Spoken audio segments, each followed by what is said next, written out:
Money, money, money. It very often comes down to money in the long run, doesn't it? And that's what we're talking about today. There have been some issues concerning money that has been raised and questions that need to be answered.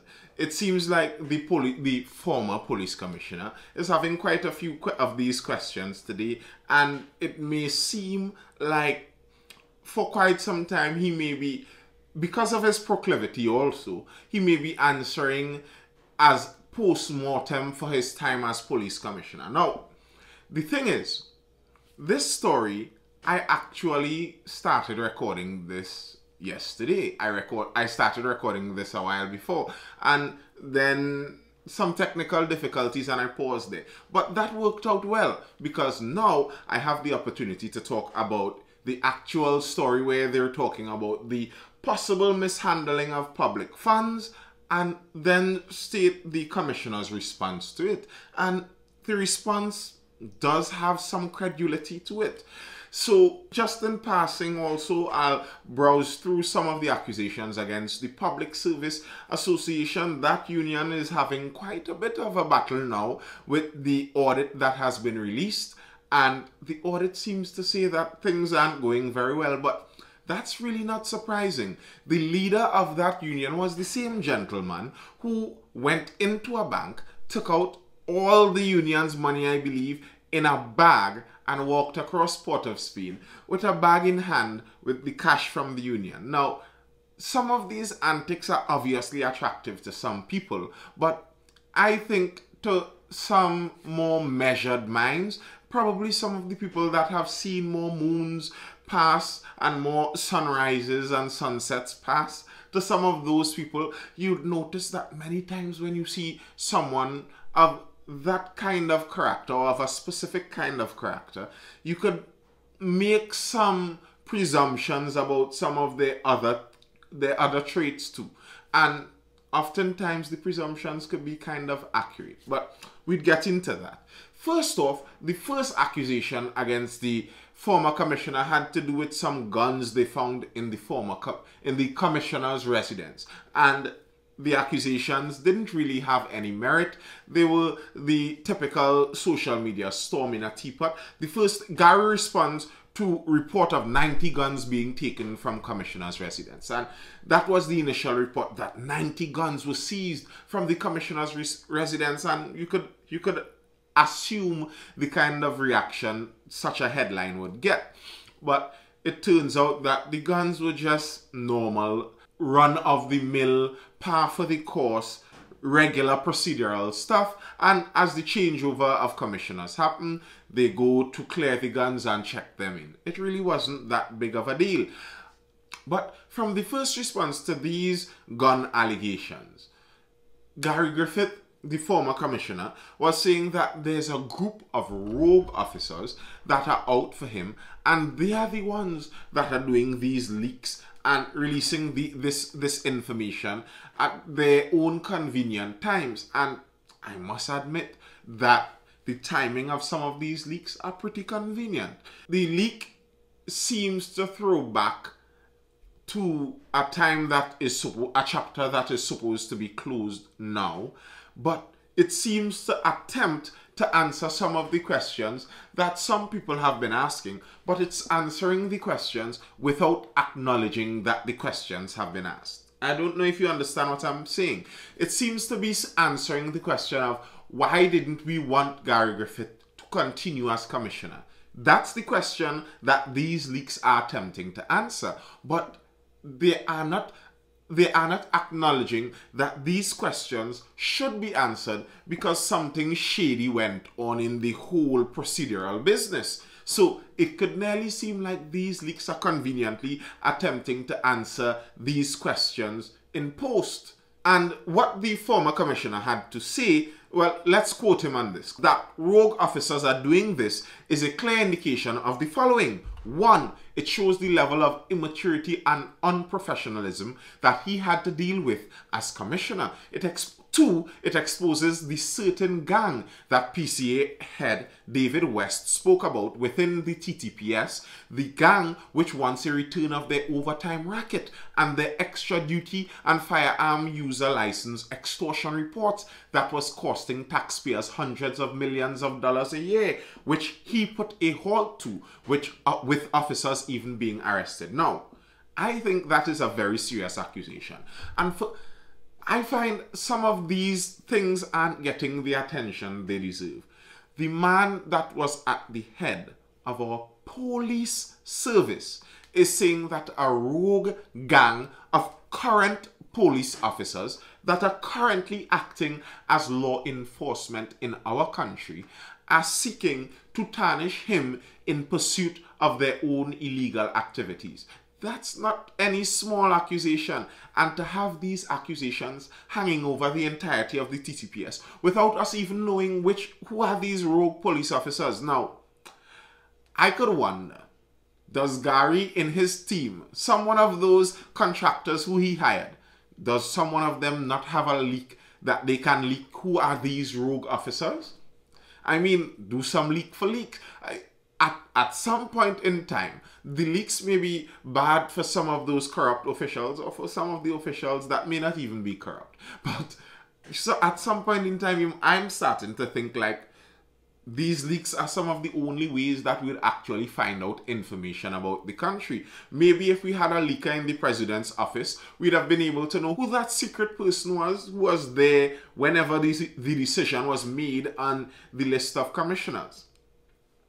Number 3, that Mr. Griffith said, it highlights why he took the decision to reapply for Commissioner of Police, which is to rid the country of this scourge of rogue elements within and outside of the service who benefit handsomely off of crime. And 4, and finally, it makes very clear that they fear him. They fear his straightforward, no-nonsense manner, his professionalism, and his intense focus on making the service better, from 15% favorability ratings to some 35% in just 3 years. Now, the man is not afraid to toot his own horn, and you could really wonder about it now, because it's clear, I've been saying this for some time now, that it's clear that some leaks are going on, and the leaks obviously seem to have a motivation behind it. But let's see the actual leak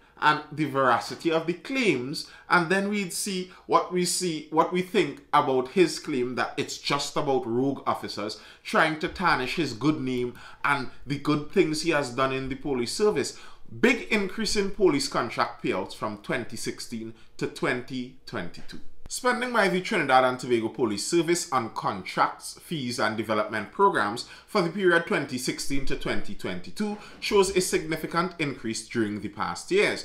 Contract employment in 2016 stood at, remember these figures, stood at 1,658,925. In 2017, it was 57,330,076. In 2018, it dipped by 3 million. In 2019, it rose by 10 million. In 2020, there was another 10 million increase, and revised estimates for 2021 leaves it at 88,804,000. While Section 22 Part 3 of the Police Service Act allows for the Commissioner of Police to engage people on contract, there is no absolute power, a framework or parameters guiding the use of such authority. Offer letters expressly stated there will be no gratuity upon the conclusion of the contract. This clause is not normal for contract employees and essentially means that the Chief Personnel Officer and Comptroller of Accounts will at no point be involved in the process to offer any insight. Now, out of nearly everything said in this article, that's a part that I find very suspicious, because I've seen the response that the former commissioner has to the article, and he answers most of the things, and even answers some of the cost and the salary that some of these contractors got. But there seems to be some gerrymandering that went on, some unique maneuvering that went on with the contracts themselves to keep them out of the radar of the chief personnel officer. Anyway, in the public sector, the CPO is the authority that determines terms and conditions of contract and other employees. This allows for consistency and oversight in wage structures. Now, they're going to list out some of the contracted employees. And the thing is, in this Sunday Express article, the names of the employees were censored. But someone purporting to be the author of this very same article, in a series of screenshots on Facebook, said that they sent in an unedited version, and the editor at the newspaper, that would be the Daily Express editor, chose to censor it in some, well, the suggestion seems to be in some sort of favoring to Gary and his group. I don't know. I'd assume that there would have been some kind of legal fare in there, and that may have something to do with the censoring, but who am I to know? If you'd like to find out the actual names, well, you could go on Facebook, and I believe you may be able to find them. And in fact, when Gary does his rebuttal, he names some of the names also. Following are several positions created over the last 3 years in the TTPS. A person appointed as a senior executive manager served in the Defense Force alongside Gary Griffith. Initial COP minute 57 was where this person was hired from, and their salary started off at $25,000 with $2,100 duty allowance and $1,000 transport allowance. But, and you'd notice this with most of the other contractors, in the middle of their contract, they had a pay increase from $25,000 to $36,000. And I could wonder, for what? Like, for what reason do you now just get an $11,000 boost on a contract during the middle of the contract? There are some other questions to answer in here that Gary still hasn't answered yet, even some of the specifics in this. Another position was one in the legal department. This person had a salary of $25,000 with $2,500 allowances, and then this person's salary also increased to $29,500, and then this person really got some special favors after that salary increase. They got some boosts on their allowances with a transport allowance of $2,500, a duty allowance of $2,000, a special allowance of $5,000, and a professional allowance of $3,000. 5 plus 3 is 8, plus 2 is 10, plus 25 is $12,500 on top of $29,500. So that would be $42,000 that this person would be making out of the taxpayers' pockets. That's quite a salary. And off of contracts that the chief personnel officer has no real say over. They go on to list quite a few other names, and these contracts really pile up. It seems like nearly all of them follow the general same idea. They hired an audiovisual expert who was a radio announcer, I believe. They hired someone from Facebook. Now, that one kind of got me excited. I think Gary should get back his job. And when next he's looking for someone to influence on social media, I'll let him know that there's someone who's doing some great work on TikTok. That $26,000 a month is kind of tempting. And many of these contracts, they said, went without advertisement. So you didn't have to compete for it. It was just yours. Based, I guess, upon the commissioner's knowledge of your expertise and competence. Now, unfortunately for a lot of these contractors, they were fired. I believe it was close to 20 of them. 15, I believe, were fired, and 4, so 19 in total. 4 others didn't have their contracts renewed. Some of them seemed very surprised, but I wasn't. It seems kind of adding up to me that if you were hired by a commissioner who left with, while admitting that many people within the TTPS do not like him, I would assume if I was hired by that person, when he leaves, I would be soon following. 15 fired. Deputy Commissioner, it's a cost-saving move. Deputy Police Commissioner MacDonald Jacob yesterday fired 15 contract employees with immediate effect, while several other contract positions are being revisited. Now, there are some things that are kind of interesting about this to me. The fact that they were fired right after the Express article came out. I'm interested to know, was there any coordination in this? Was it that they were fired based off the article, or they were already timed to be fired this Monday gone, and the Express, through whoever leaked it to them, whoever was their source, that they knew that, so they dropped the article on Sunday right before the firing? Something in the timing of this entire thing seems suspicious. Drop a comment, tell me what you think. If you haven't done that thing that you must do, you know, the like button right down there, now would be a good time. Now would be a good time. But drop a comment and tell me if you find the timing of the article and then the subsequent firing of all of these contractors. Tell me if you think it's just coincidental, or if there may be some lining up there. And if there's some lining up there, then it seems to suggest that maybe the accusation that Mr. Griffith is levying against the police of there being a rogue unit in the police service leaking this information, well, that seems to be true.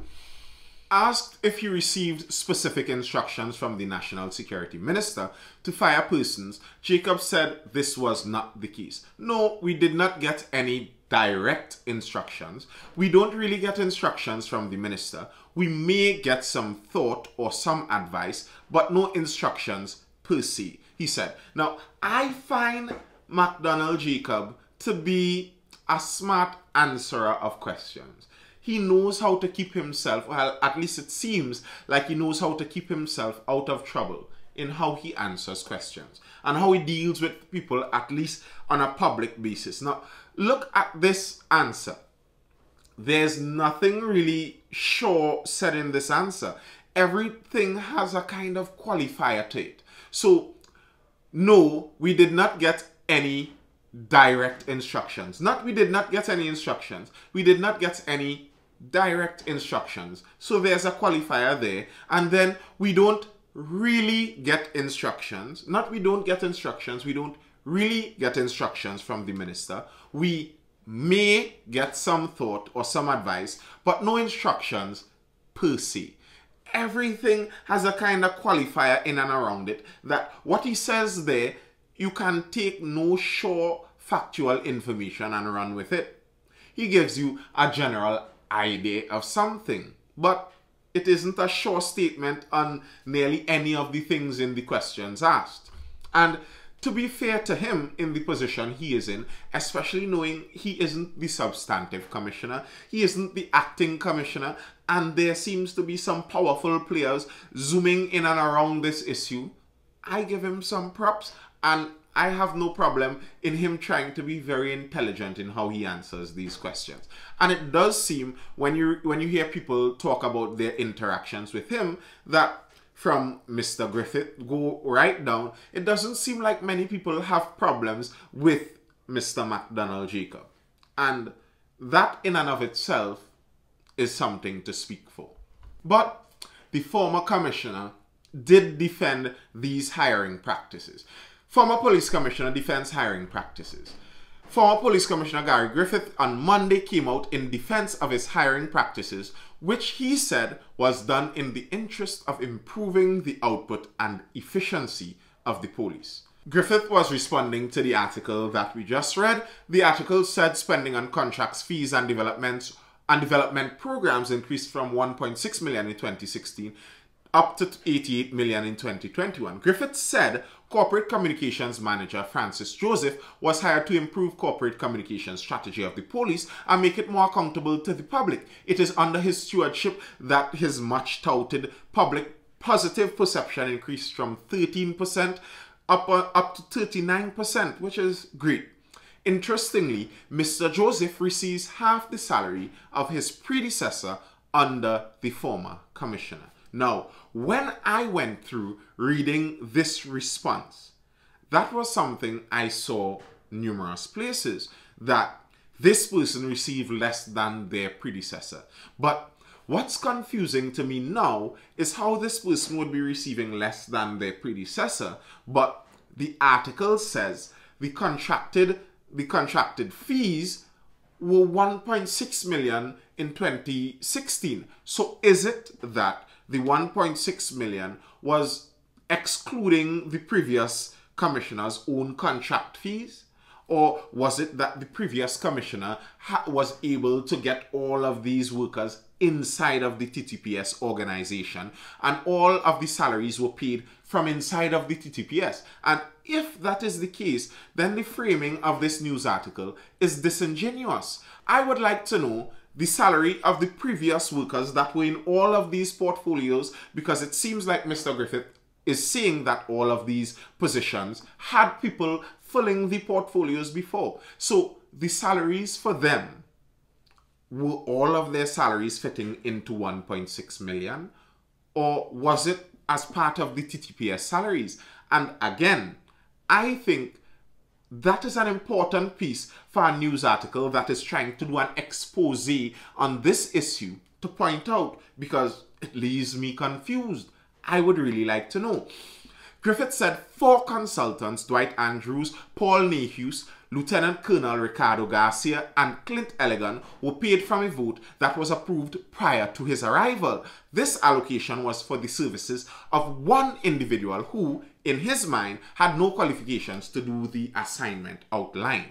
Because Mr. Andrews' fee was less than 50% of the person scheduled to be hired by his predecessor, Griffith was able to hire 3 additional consultants in varying disciplines while staying within the budget initially proposed for 1 person. Now, that is some very key pieces of information. And again, the budget that was approved for this 1 person to fill a portfolio prior to Mr. Griffith, where was that budget coming from? And was it again within the 1.6 million only? Questions again. And these questions, I'm repeating myself here because I think these questions are instrumental in finding out the honesty behind the leaks and the information that we are being presented with. Is this information based on letting the country know how our resources are being spent and used? Or is this information based on herding the country into your specific view of something and getting the country to make a political decision that you want them to make? The additional consultants hired were Paul Nehus, a doctoral candidate and highly trained firearms expert, and Ricardo Garcia being specifically brought in to design standards for gun ranges and matters associated with same, and Clint Elegant for matters concerning intelligence. Griffith went on, I believe, to outline nearly everyone named in the article, well, at least in the leaked version of the article, the uncensored version of it, and he explained why he hired them and explained how they paid for this and how it actually saved money in the long run. For example, the radio host that they hired, Griffith said hiring of radio personality Adrian Dunmora saved the police a minimum of $90,000 per production, because maybe it is that the police had to produce things and hire people on outside contract basis. And now if you hire someone on retaining contract basis, it may be done for cheaper, which may be plausible. I'd like to see someone from the Express, maybe Miss Denise Wren, the writer of the first article, probably go through and with the information they have from whoever their source is, answer some of these questions. Because as far as I can see, some of these rebuttals seem pretty sound. And Mr. Griffith went on to close it by saying, I can go on and defend every single position identified in the rogue news report. However, I am not prepared to defend my management decisions in the environment of Bacchanal. I surrounded myself with persons who are competent and who I trusted. I make no apologies for this. I think to really get a fair estimation of this, we have to see where the salaries to pay the predecessors of all of these portfolios would have been coming from, and what would they have looked like. And if you only give a bias side of this, then you aren't really doing journalism. You aren't really doing news. You are doing activism and probably propaganda. That's all I have for now. You can feel free to go and read the next article. I'll place that also in the comments as part of the sources. The next article on everyone's favorite union leader to see how he's managing the finances over in the PSA. But as I keep saying, that seems kind of par for the course with that specific character. It seems like how he usually does things. And in the article, he basically says that how they run their financial business in their union is nobody's business. So maybe those who belong to that union are okay with it being that way. And if they are paying him and they are okay with how he uses their money, who am I to say anything? I hope you are informed, educated, or entertained. And please do make sure to tap that like button and drop a comment if you have something to say. And don't forget to make sure you're subscribed if you are not yet subscribed. And stay tuned. I'll see you in the next video. Feel the music, rising with the time.